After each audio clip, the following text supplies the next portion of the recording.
जर रास्ता रोको करत असतील, मोर्चे काढत असतील, आंदोलन करत असली, तर हे राज्यात वेगळा पायंडा पडायला लागला. या राज्यात कधीच मराठ्यांनी किंवा कोणत्या जातीनं आतापर्यंत आरोपीच्या बाजूने आंदोलन केलेलं मला तरी आठवत नाही. या राज्यावरती आणि या लोकांवरती संस्कार आहेत. त्यांनी कधीच असा प्रयोग करण्याचा प्रयत्न केला नाही की आरोपीच्या बाजूला मोर्चे काढावे. पण आता अशी शक्यता दिसायला लागली की या धनंजय मुंडेच्या टोळीनं मोर्चे काढायला सुरुवात केली. आता इथून पुढे जर आरोपींना काही केलं तर लोक आपण आपल्या जातीच्या आरोपीच्या बाजूला मोर्चे काढायला आता सुरुवात करणार आहे. कारण रूढ तुम्ही पाडली. कोण जातीवाद नाही करत. दाखवून द्या कोणी जातीवाद केलाय. एकदा समोर येऊन दाखवा आम्ही कोणता जातीवाद केला. जातीवाद कोणी करत नाही. कधी आम्ही वंजाऱ्याला बोललो नाही, कधी धनगराला बोललो नाही, कधी दलित मुस्लिमांना बोललो नाही, कधी ओबीसीला बोललो नाही, कधी मायक्रो ओबीसीला 12 बलुतेदारांना आम्ही कधी बोललो नाही. पण जे टोळी चुकीचं काम करायला लागली तिला बोलायचं नाही का? तिला का असा नंगा नाच करू द्यायचा का? लोकांचे लेकरं कापू द्यायचे, लोकांच्या मुलीच्या छेडछाडी करू द्यायच्या.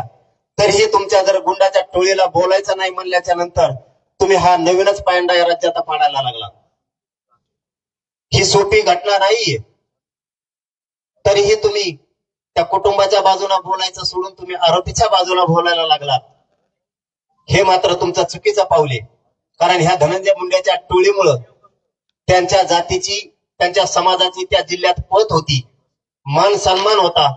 जी सगळी पत याच्या टोळीनं त्यांची घातली. त्यांना खाली मान घालून चालायची वेळ आज आली. कारण खून करून जर तुम्ही त्याच्या पाठीशी उभा राहायला लागले, त्याच्यामुळे ही पायंडा चांगला नाहीये. कोणी जातीवाद करत नाही आणि करायची कोणाला गरज पण नाहीये. परंतु टोळीच्या विरोधात बोलावं लागणार आहे आणि तिला रोखावं पण लागणार आहे. त्याने जर पुढच्याही काळात रोखलं नाही तर टोळीच्या बद्दल आपल्या सगळ्या जनतेला विचार करावाच लागणार आहे. कारण ते जास्तीत जर मस्तीतच येणार असले, ते जर थांबणारच नसले तरी हा अवघड विषय होईल. पुढच्यावरती पुढचे संकट टाळायचे असतील तर पुढच्या काळात त्या गुंडाच्या टोळ्या थांबवणं गरजेचं आहे. म्हणून एकजूट राहत जा. हाक मारल्यावर येत जा. असू द्या सर्व पक्षी असू द्या, नाही तर कशाच असू द्या. हे सर्व पक्षी म्हणलं काही जण लई कण देत. आता काय करावं मलाही कळत नाही.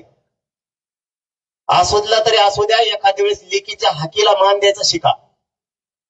लेख बाळगत टाव फोडती सांगते माझ्या बापाच्या न्यायासाठी तुम्ही या, तर आपण आलं पाहिजे. आपण नाही मान सन्मानाचा विचार केला पाहिजे. खाली जागा मिळाली नाही तर वर मिळाली नाही तर नाही मिळाली तरी चालत. पण इथून पुढचा पायंडा मान सन्मानासाठी नाही तर न्यायासाठीच पडला पाहिजे. त्यासाठी मिळेल तिथं बसायची तयारी आपण ठेवली पाहिजे. न्याय आपल्यासाठी खूप महत्वाचा आहे. तरच या एकजुटीला किंमत आहे, नाही तर या एकजुटीला काही किंमत नाही तुमच्या माझ्या. संतोष देशमुख आणि सोमनाथ सूर्यवंशीच्या कुटुंबाला न्याय मिळाला पाहिजे. त्यासाठी आपण सगळ्यांनी पुढच्या काळात जे जे आपल्या समोर आणखीन प्रकार येतील ते पाहून आपण पुन्हा एकजूट राहू आणि या कुटुंबाला न्याय देऊ, एवढीच विनंती करतो आणि थांबतो. धन्यवाद. धन्यवाद दादा. यानंतर स्वर्गीय सोमनाथ भैया सूर्यवंशी यांच्या कुटुंबाच्या वतीनं प्रेमनाथ सूर्यवंशी हे 2 शब्द मनोगत व्यक्त करतील.